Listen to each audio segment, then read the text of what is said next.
Welcome back to B2B Outbound episode 3. This episode we are joined by Rory, one of the co-founders and creator of Trumpet. During this episode we delved into what exactly is a digital sales room. We looked at how you can use a digital sales room as part of your outreach and how you can get the best out of them with some useful tips and tricks from Rory, and also how to integrate them as part of your team or part of your tech stack. Cool, let's go. Hope you guys enjoy the next 30 minutes or so. Let's talk about this platform that has improved our conversion rates since January by 3x. And actually, we ran a poll on our socials asking, do you subscribe to a digital sales room? And 16% of people said yes, but 48% said no. And actually 35% said, what is a digital sales room? Which I thought was a little bit shocking. Hence the reason for today's episode. And so we decided to bring Rory on, who is the founder of that platform. It's called Trumpet. It's a groundbreaking platform that helps B2B sales teams build personalized content hubs for their prospects. So firstly, welcome, Rory. Thank you for being here. Cheers, James, Chris. It's great to be here. Excited for this one. We're big advocates. We're big advocates. I'm a fan. I got the swag on today as well. So I just Actually, James, you feel left out. Yeah, I mean, to be honest, I'm still waiting for my T-shirt through the post, but that's all good. I think it's been.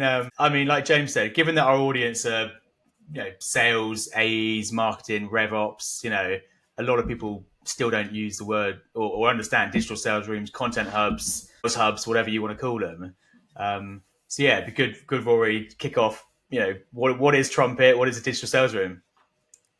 Yeah, that's a great question. Trumpet, we think of Trumpet as a buyer enablement platform. I think for years there's been this focus on sales enablement. How can we get sellers selling more, quicker, being more efficient?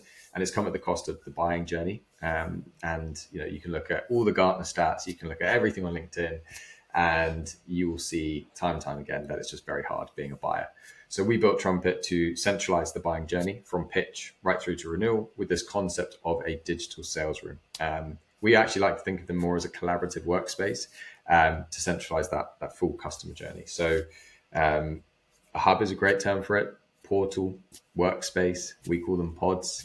There's a real mix. But in essence, it is one link that contains everything that your champion and the wider buying team need pre and post sale to engage with you. And that can be from security documentation. It can be demo recordings. It can be interactive demos. It can be mutual action plans. The list goes on and on and on because there is so much that goes into a buying journey that's typically very fragmented across messy email chains, across different stakeholders, different conversations. And that actually just leads to friction. And any friction in a sales cycle or any delay in progression, time is the biggest deal killer. It's risk. And that's what we're looking to do, is streamline that experience. Amazing. So Rory, what led you to build Trumpet? What's the kind of backstory here? Yeah, well, I won't go too early into my life, but I think from a very, very young age, I've always been very entrepreneurial, business-minded. This was always the dream, was to build something. And I think like most people in sales, I fell into sales, and very fortunately. I was just desperate to get into the world of startups and see how the heck do you build these things that go from 0 to 1, 1 to 10, and then to global category disruptors. And I worked at several startups and ended up at one called Hotjar and led their European sales team. And it was there where we had lots of competitors that had lots more kind of shiny bells and whistles than we did. And we had a lot of documentation to share because it was there was a lot of privacy and security around the solution. And we were doing everything from SMB to enterprise, market. And some of the deals started to get more and more complex as we moved up market. And what I started doing was building Notion pages and Google Drive links to centralize all of this back and forth into just one link. And it was when I started doing that, a buyer reached out and said, thanks so much for going the extra mile there, putting that together. It's made my life super, super easy. And I was like, okay, wow, it's the first time someone said thanks for the sales process, which is rare. And then I started to do it more. and started to see the win rates increase. And what I noticed was actually people buy from people, as we all know, and people value the experience as much as the product itself. And then when my team started saying, hey, can you do that for us? Light bulb, fast forward to today, Trumpet is alive and kicking. Yeah, no, like absolutely. I said, we've been using it for the last 6 months, and the feedback we've had from our prospects, even if we don't end up winning the deal, the approach, the personalization, the everything at their fingertips, we've had great feedback. So, like I said, we're fans. Well, Chris, what would you say? Like, what have we actually seen from Trumpet? Because I think it's kind of interesting to share, like, what key benefits have we seen at Punch? Yeah, look, it's absolutely our win rates have increased. I think I love a bit of analytics as well. So the fact that even a deal that's gone cold and then 2 months later they're back on the pod and looking around, it's that good old intent from a sales point of view to kind of drive. Hey, it's really time to pick up the phone and have another conversation. So we've definitely got some kind of closed losts reignited. But I think the main thing, Rory kind of touched on a little bit there with what you're doing at Hotjar, but we've obviously got Marita, who helps produce this pod, but is also a fantastic produce all our great marketing across the agency. I think quite a big challenge we've had, and I know even larger companies have it as well, is marketing and creating all this content, themes of it, which is great for enablement point of view and case studies and every step of the funnel. And quite often you've got teams of 10, 20, 30 salespeople, and everyone's doing something different. They've got their own approach. Someone's using the content, someone's not using the content. So for us, it just means all the content is centralized, one place, it's all being used. So from a marketing dollar point of view, I know that's not the point of it, but actually every marketing dollar is being used because all that content has a need and has a purpose. And every salesperson, number one, number two, number three, yes, they have autonomy, but they're doing the same thing. Every prospect of Punches, for example, gets exactly the same experience, whether it's me, whether it's Adam, whether it's James, whoever. And I think that's been the game changer, the consistency and the kind of the information at our fingertips. Yeah, absolutely. I think that kind of alignment piece is super important. And on that, have you seen that, like, is there a specific user, Rory, that is mostly using digital sales rooms and Trumpet, or are you finding that there's a lot more collaboration between teams? Like, how have you seen the impact from your customers in terms of alignment? Yeah, but if we zoom out a little bit, the sort of use case that we encourage companies to think about is this collaborative workspace concept, and for it to be across the revenue function, because the buying journey doesn't start and stop with an AE.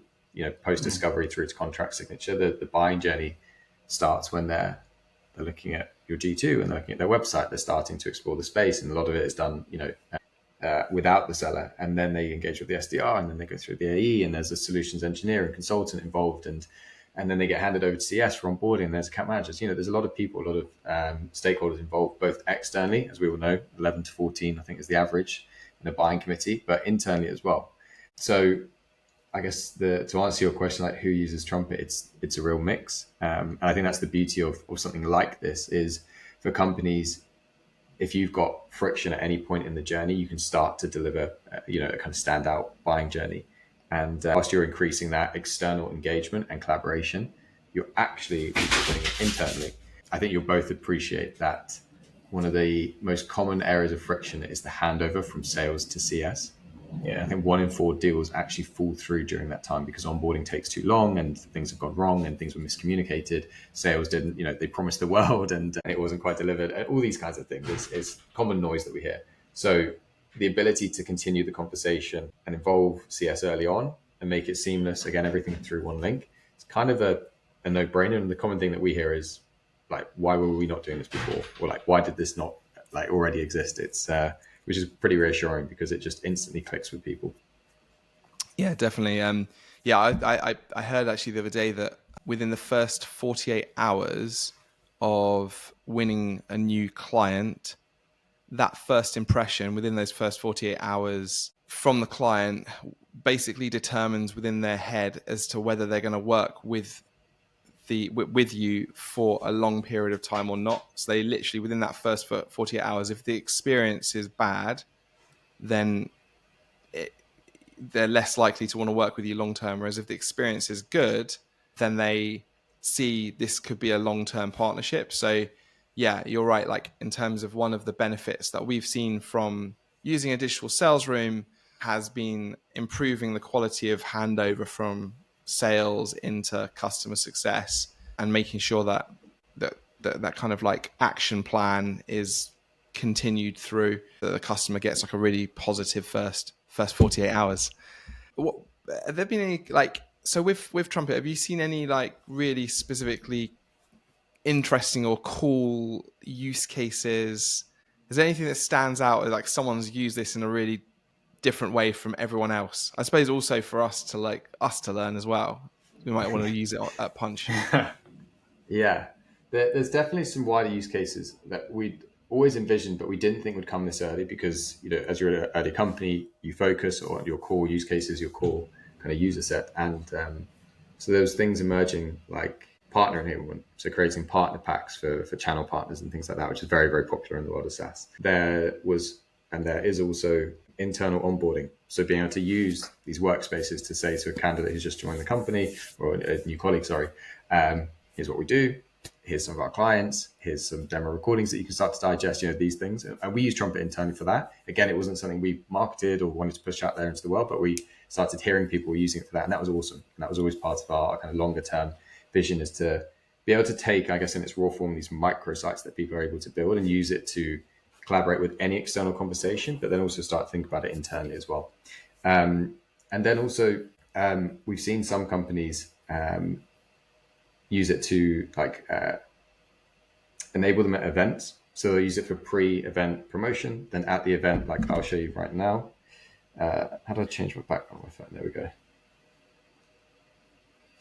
I need to get rid of all these notifications. Right, there we go. So I've got a QR code, and that takes them onto a pod. So people at events, they've got their own pod. It's email gated. They're speaking to prospect, and then they're saying, okay, cool. Scan that code. You can book in time in that space and go from there. So it's that versatility of, they can be as advanced and complex and detailed as you like, but they can also be as succinct and punchy as you like too.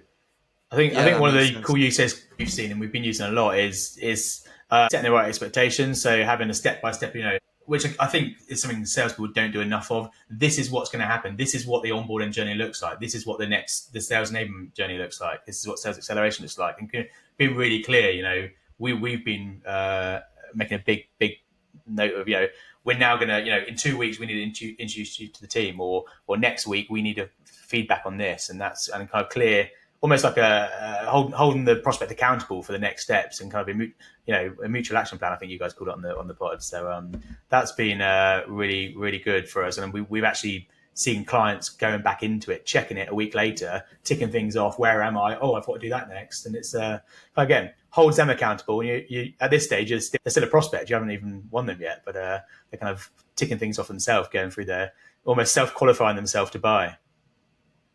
Yeah, mutual action plans can be an absolute game changer. I think people misinterpret them as a to-do list for your buyer. The key word there is mutual. I need to do ABC, you need to do X, Y, Z, and together we're then going to get to the shared outcome.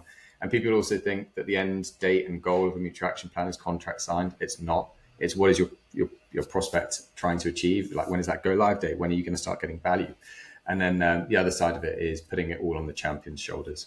A mutual action plan should really help you to multi-thread who's going to be involved in the paper process, who's going to be involved when we go through legal, procurement, all these kinds of things. So it's creating that visibility of what's coming next, when, who needs to be involved, as well as the accountability. And really those two things together are actually incredibly powerful in terms of qualification. If someone's not looking to engage and support and help co-create the mutual action plan and have some input, that in itself is a red flag. What I like about the mutual action plan is that, to your point, it holds the prospect or the client accountable for the action points that you need them to do and to facilitate throughout the sales process. On the flip side, how do you, because this is obviously another tool and salespeople just don't want more and more tools. We've been quite lucky because our team have really taken to using Trumpet, but have you seen friction when rolling Trumpet or digital sales rooms out at other organizations that are like, oh my god, another tool? And like, what are the things you've done to actually increase adoption throughout the whole sales team? Like, what are your kind of tips on that? Yeah, it's a really good question, and yeah, I think it's relevant for any tool across any business. Everyone's overwhelmed with with just tech fatigue. I think it's the simplest way to put it. Too many point solutions and things like that. But I think if we take the Trumpet and the world we're in, I think salespeople have just been faced with too many tools for internal opportunity management, whether it's forecasting, whether it's your CRM that needs updating, whether it's the outreach tools. All of these things just combined, there's a lot of noise. And, that's why you're starting to see more platform players kind of emerge and consolidate. But when you think of the buying journey, what are salespeople using? It's pretty limited. Maybe they use a video recording tool. Maybe they're using what everyone else does, which is a PDF, a Google Slides, or a deck. And beyond that, it's lacking. And if they are using a few tools, again, it's busy, it's noisy. So they're actually creating friction by having all these different links and tools to engage with the buyer. So there's that side to it. And I think it does resonate with companies that they're not actually doing enough to facilitate this seamless buying experience. So, and they want to stand out from the competition. They want to stand out, and they appreciate the importance of creating that brilliant first impression from day one right through to them, renewing in a year's time. And in terms of adoption, I think the thing that we like to encourage and think about is getting reps to that aha moment. I think we can all agree on this call, and anyone listening, there's nothing better in the world of sales than getting told that your email has been opened. You're like, oh, they've seen it, they're interested, they know I'm alive, they know I exist. And it's kind of that on steroids. So if you can get someone to share a digital sales room with a prospect and they open it, they're going to start exploring, they're going to share it with their team, they're going to start taking those actions. And that's when it clicks. So there's two sides to it. Ease of creation, like it's quicker to create one of these than creating a deck, and then the actual sharing experience. If you look at Loom as a brilliant case study, Loom realized when they were building that company, the aha moment, as they call it, was when people watch the video because you get notified. It's kind of that same nature.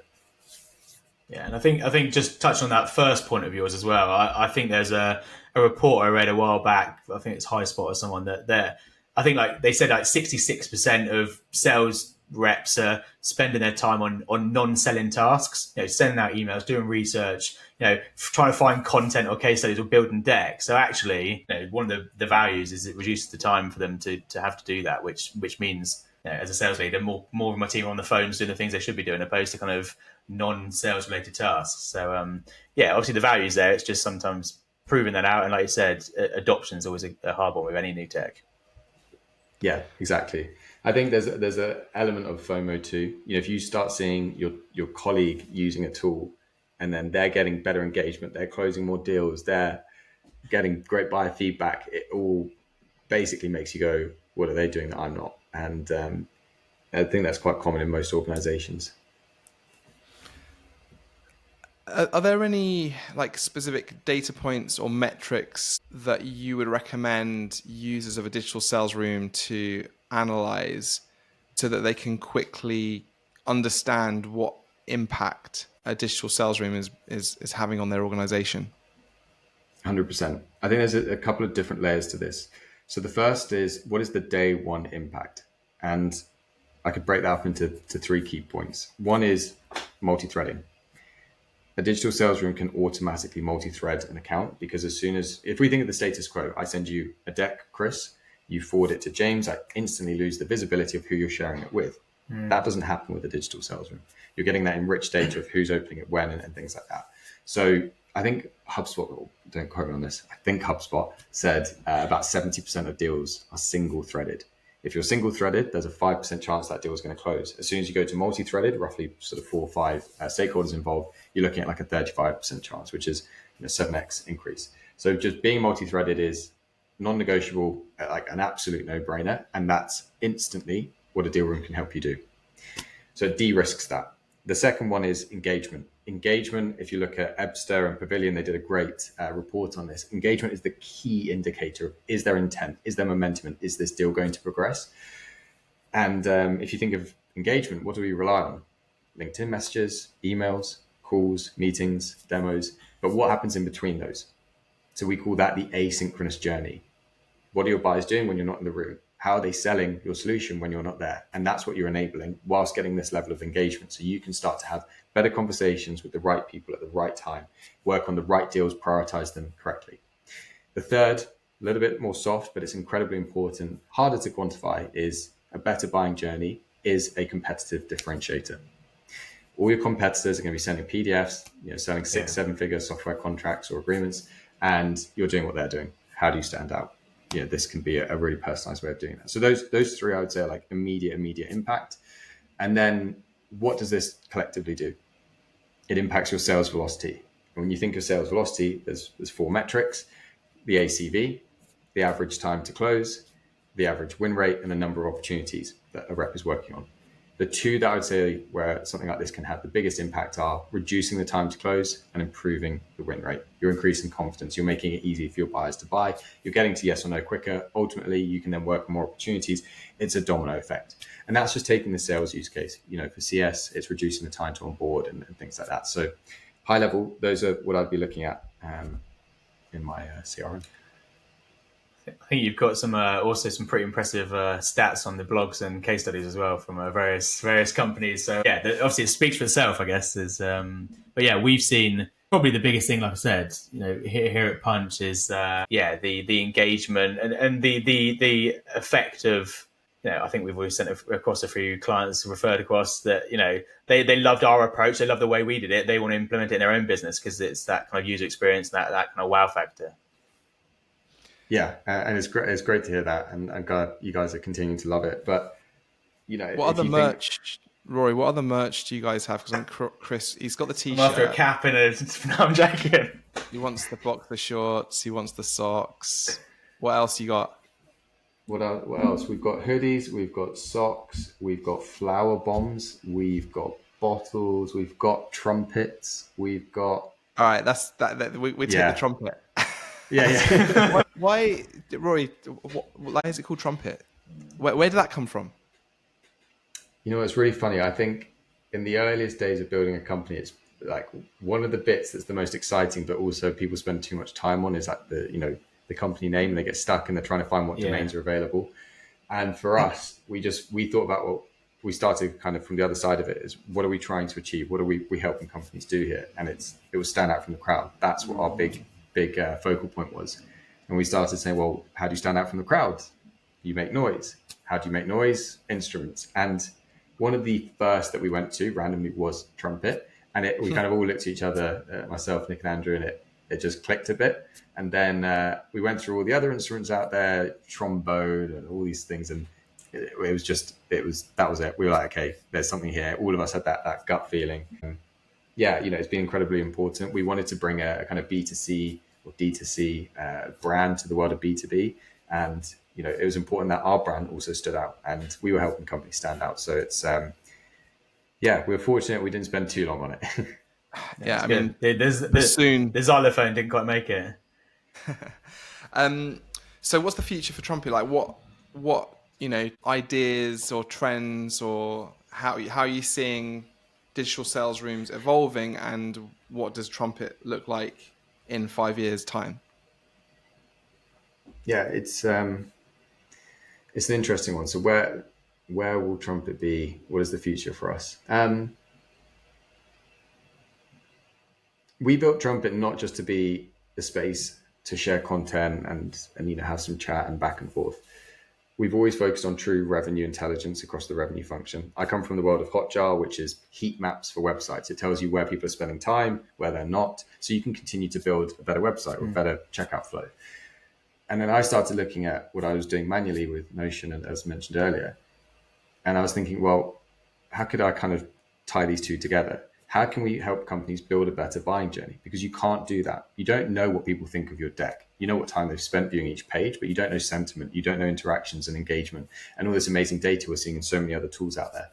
And that's why we built Trumpet. So we want to take Trumpet to this next level of revenue intelligence, helping companies work on the right deals at the right time in the right way, helping reps build better buying journeys, and help enablement build more seamless buying journeys. and just deliver continue to remove friction in that collaboration. So that's part of it. I couldn't answer that question without mentioning AI and machine learning. I think that goes together. For us, it's, machine learning is the key driver there. I think there's so much that you can leverage AI in this concept of a collaborative workspace, and that goes without saying. Whether it's being able to answer questions in the room if the rep isn't there, or kind of as a buyer, or recommending content to add to the salesperson. There's so many different layers to it, and they almost kind of are a given now, with thanks to the non-stop, fast-paced evolution of AI. And I think beyond that, it's for us in particular, it's thinking, where does collaboration stop and start? At the moment, it's not. We're seeing lots of tech companies leverage it. We're seeing companies like yourself leverage it, but there are so many opportunities for external engagement and collaboration. It doesn't just need to be limited to a customer journey be it like buying and selling. So I think this notion that the world is going to collaborate more asynchronously and more digitally, that is going to happen. It's not going to decrease. It is only going to increase. And how can we support that? How can we enable anyone to have like that go-to solution for small project, big project, large deal, small deal, complex sales cycle, complex proposal? It like any of those use cases should be facilitated with something like this. Amazing. Cool. Thank you. Go on, Chris. No. Yeah, I was just trying to see where we go from there. But I mean, it sounds really exciting. I think the thing for us all sounds great. I think the reason we like it is, I don't say it's simplicity, but there are obviously some competitors out there. But I think some of them become trying to be everything for everyone, with also doing timesheets and employee, and it's just kind of, I think the bit I love about Trumpet is the fact that it is sales, revenue. To your point, it's all about the customer and the prospect. Yeah. Rory, thank you so much for your time. Yeah, we wanted you on here because, genuinely speaking, Trumpet has had a massive effect on our revenue acceleration so far this year. So we just wanted to share with everyone, because it's a great platform and every salesperson needs it in their life. So, and I think for any SDRs or anyone starting their sales career as well, or even revenue leaders, obviously, Rory, you're always posting great content out there on the LinkedIn. So where can people find you if they want to kind of connect? Well, first and foremost, thank you both for being early adopters of Trumpet, like continuing to give feedback. We build it together with you, and super excited to continue working together, and awesome to hear those results. Where can people find me? I'm very, very, very active, as you mentioned, on LinkedIn. People can email me. Email's not that hard to work out these days, just rory@sendtrumpet.com. Pretty responsive across the board. Yes, I've just given my email out. I might regret that, but no, I never ignore a well-crafted sales email as well. So you've got to appreciate it. But more than happy to connect with anyone if they've got questions or ideas. This space is something that I just live and breathe. Amazing. Thanks, Rory. Appreciate it. Pleasure. Thank you. This has been episode 3 of B2B Outbound. Hope you guys have enjoyed it. Make sure to check out and follow Punch on LinkedIn, where you can find the entire transcript after the show.